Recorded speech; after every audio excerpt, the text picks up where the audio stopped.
You ever wake up and realize everything you thought you owned just got wiped off the map by a bunch of strangers with picket fences and fake smiles?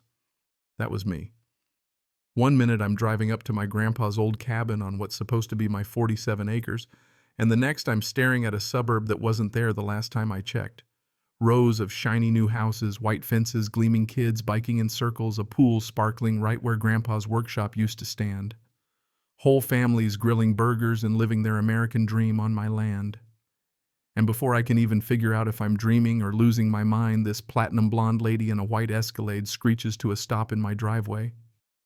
She looks me up and down and says, "Your shack violates every rule." Not hello, not can I help you? Nope. Just straight to business. I'm trespassing on common area, she tells me. And if I don't bring my place up to code, they'll condemn it in 30 days flat. She says this standing on the ground my granddad bought in 1943 on land my family's owned for over 80 years.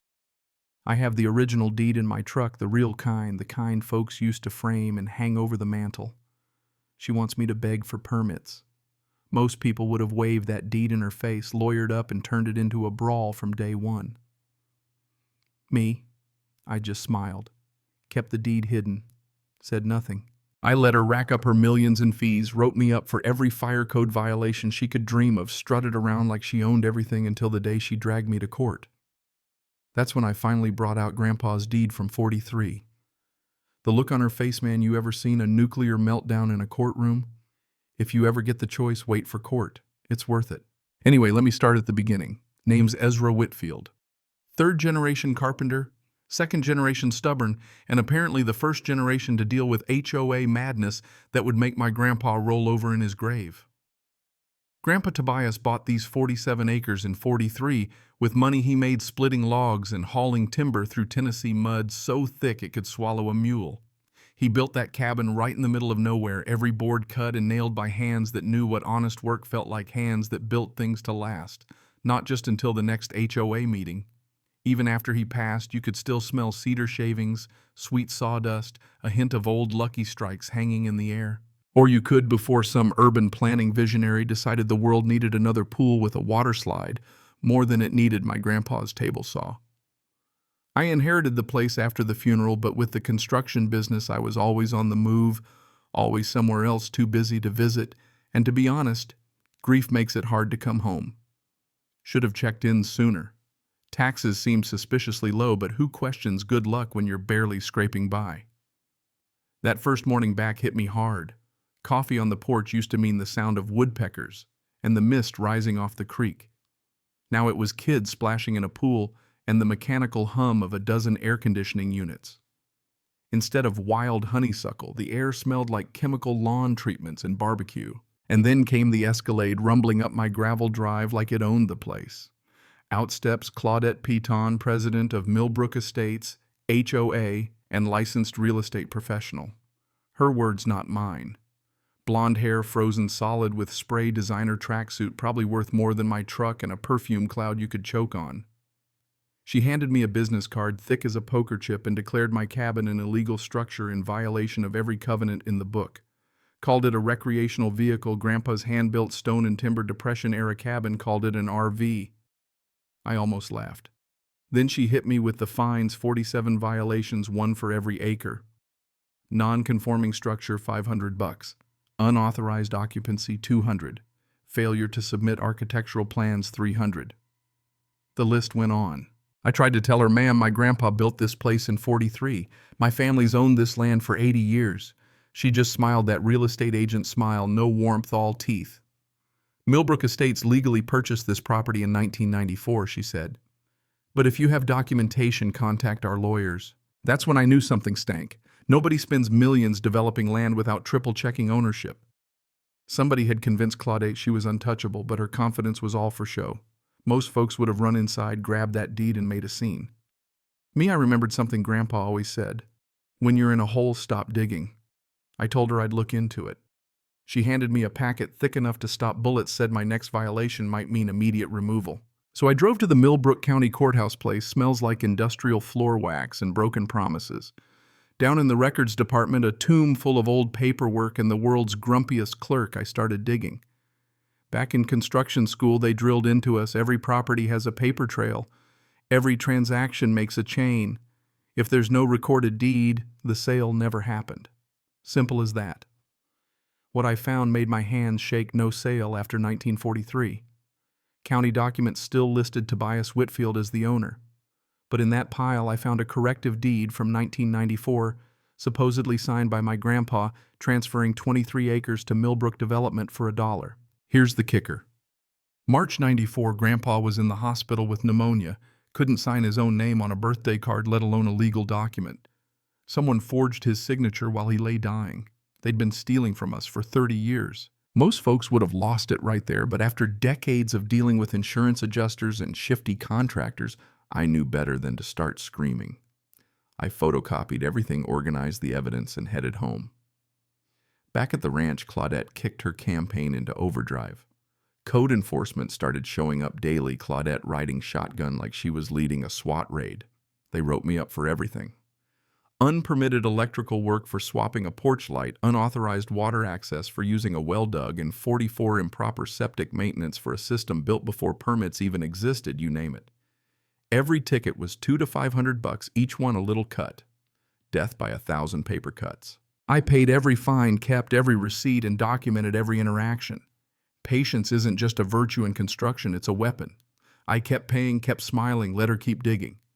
Then the bills got bolder, certified letters demanding $2,000 in back, HOA dues, almost $2,000 more for processing fees. They threatened foreclosure if I didn't pay. For a property I never sold. The gall could light up Vegas. Most people would have called every lawyer in town, but I kept my head. I opened a separate account and paid every dime, not because I owed it, but because I was building a case paper by paper. Meanwhile, strange things started happening. Maintenance crews lurking, trucks idling outside my internet cut, water pressure dropping, even mail delivery suspended because my gravel road was dangerous. The harassment peaked the day the surveyors showed up, black sedans, official-looking folks spreading out across my property, driving stakes, measuring, looking for ways to take my land. Claudette told me it was a community acquisition for public benefit. Court order and all. The paper felt too new, too clean, like it had never seen a courthouse. Most would have lost their cool. I took photos, documented every word, let them build their own noose.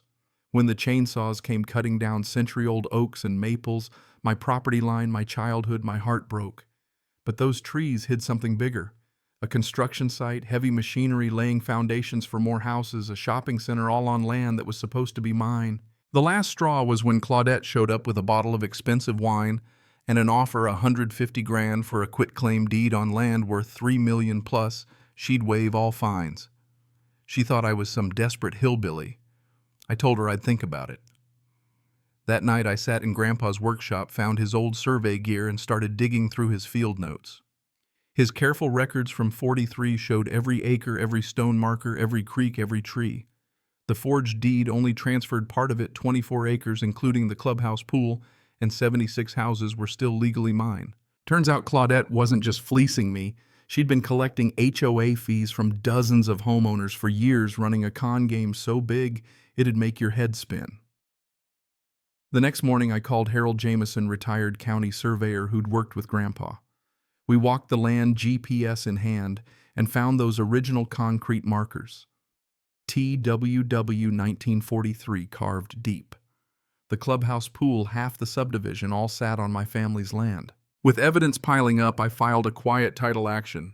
Served it the day before the annual HOA meeting, let the rumor mill work its magic. Harold agreed to do a live demo at the meeting showing the GPS results. Meanwhile, I teamed up with Betty Calvin, a retired accountant who'd already questioned HOA finances, Marcus Rodriguez, a contractor who'd spotted building shortcuts, and Jennifer Walsh, a mom who'd complained about water quality. Turns out the corruption ran deep, unexplained expenses, shoddy construction, even environmental violations. Claudette fought back with everything she had. Lawyers, flyers claiming I was dangerous. Armed security at the subdivision gate, calls to my clients to ruin my business. She even got her brother-in-law appointed chief inspector to keep the pressure on. They filed restraining orders, sent fake police reports to the news, doctored my military records, created fake websites trashing my business. But every move left fingerprints I kept documenting, collecting evidence, building a federal case. Finally, it all came to a head at the HOA meeting. Claudette strutted in with her lawyer's PowerPoint ready spouting lies about security threats and crazy lawsuits. I stood up and with Harold's help laid out every piece of evidence, original deeds, GPS surveys, forged documents next to the real thing. Marcus and Jennifer added proof of construction and environmental violations. Then Harold's metal detector screamed near the clubhouse fountain right where Grandpa's marker was buried. He dug it up in front of everyone, TWW 1943, clear as day. The room exploded. Residents realized they'd been paying for homes built on stolen land. The sheriff arrived, took one look at the evidence, and told Claudette she was the trespasser. Her face went white as the moon. Within 48 hours, federal charges dropped. The FBI seized her records and cars. Turned out she'd pulled this scam in 3 counties. With prosecutors on the case, stolen land and fees were returned. I worked with the county. Families could buy their homes at fair prices. My acreage was restored and Claudette's empire collapsed. But I didn't just want revenge. Using the settlement, I set up a scholarship fund for local kids, restored the spring as a park, turned Grandpa's old workshop into a monument to honest work. Betty became the new treasurer. Marcus led real maintenance. Jennifer ran water quality checks. Even Harold taught survey basics to make sure this never happened again. My business recovered. Folks respected the fight for truth. Laws changed statewide and other states started cleaning up similar frauds. For me, the real lesson was about patience, documentation, and standing up for what's right even when the odds are ugly. Grandpa's cabin is still in the family now, a place for neighbors to gather and fix what needs fixing. No secrets, no scams. Some days as I sip coffee on that porch, watching the sun rise over land built by honest hands, I remember how close we came to losing it all.